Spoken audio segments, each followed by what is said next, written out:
January, you gotta love them.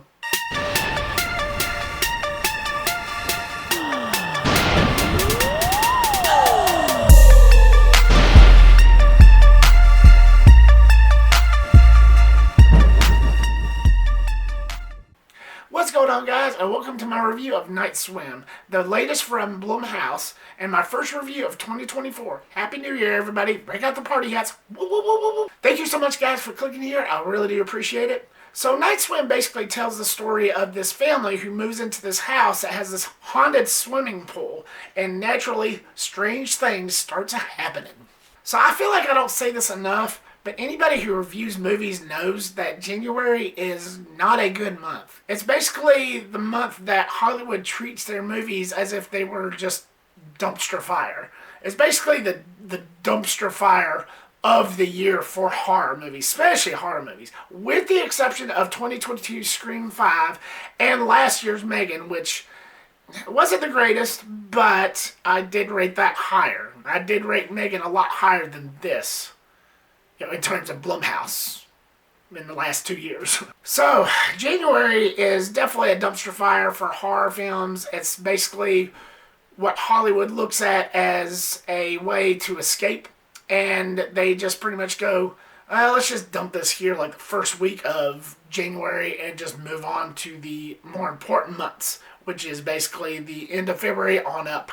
That's basically all it is. Every now and then they'll surprise themselves and surprise us with those last two I mentioned, but yeah, it's basically never a good idea to dump your movie on the first week of January. That's just a death sentence, pretty much. And who knows, maybe this will do well box office wise. I wish no ill will towards filmmakers, especially towards these filmmakers, but still, never a good idea for a January release. So that being said, I wasn't really expecting much. I've seen the trailers until I was blue in the face, especially with that one scene with the Marco Polo, with that girl playing Marco Polo with her boyfriend in the swimming pool, and that creepy entity started playing the game with her and all that, and that's just been played out. So yeah, a lot of this movie was just pretty much, I felt like I've already seen it, even though it was the first time. I mean, very predictable. But before I get into any of that, let's start off with the positives, which is not a very strong one, but it is a positive nonetheless. Kerry Condon, who plays the main character, the mother of the family, I thought she did a well enough job for what she was given, which was not that much, but performance-wise, I thought she was good enough. I thought she shined enough. She had some moments. She had some moments in the film where you were with her character enough. Unfortunately, that's all the good I could say about this, because from here on out, it takes a nosedive down to the shallow end, no pun intended. As I dive into my negatives, continuing on with her character, as good as a performance I thought she gave, as good as I thought she was in the role, I felt like there was wasted potential with character arc and with her character development. Now, I know you don't go to these things for Shakespearean acting or Shakespearean character development or anything like that. It's a horror movie. It's basically tradition. But you need to throw something in there that makes you care just a little bit. And I felt like there was wasted potential. I felt like she was a little handicapped in terms of story arc because of that. Because of the lack of material that she was given. You don't get as much from her. Even with the other characters. There's this whole thing with the father to where you find out he was this big-time baseball player to where something happened to him that caused him not to be able to play anymore. And it's not very clear whether it was something that happened to him on the field or just this sickness. They give you flashbacks, but it felt rushed and it felt very fast. It felt very forced. And it just felt like it was just over, one and done, just like that. And it was not that satisfying. There's nothing really cohesive about it, and I wanted just a little bit more. On top of the many plagues of problems that this movie had, that was a little disappointing. And the story was very generic. You basically have this family that moves into this house that has this swimming pool, and it's basically the Amityville Horror, only instead of a haunted house, it's a haunted swimming pool. So that premise alone, I could predict things miles away before they happened. And unfortunately, 80% of this movie, I actually did.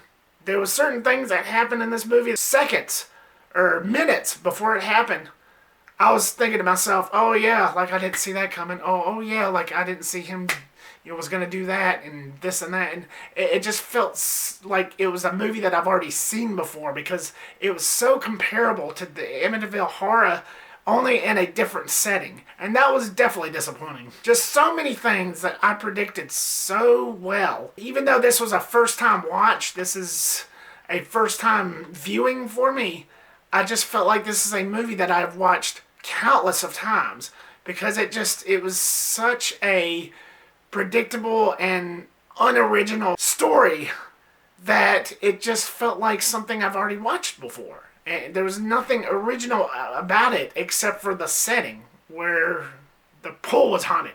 That was it. But everything else, it felt wash, rinse, repeat. That's what it felt like. Point being, nothing surprised me. Even to the point to where a lot of the jump scares, I was like, oh yeah, there's a ghost behind you. Look around. Oh, okay. And when you get to the supernatural stuff by the third act, even that, there was nothing there. It basically felt shallow, no pun intended.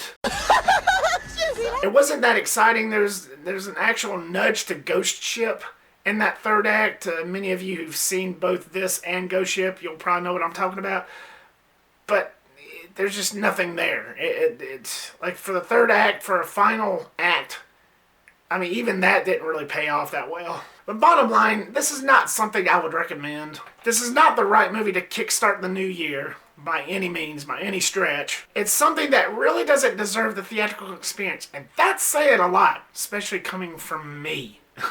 It's something that you can pretty much wait until it streams. Just save your money. It's not that exciting. It wasn't that scary. Nothing here to write about. It's a swing and a miss.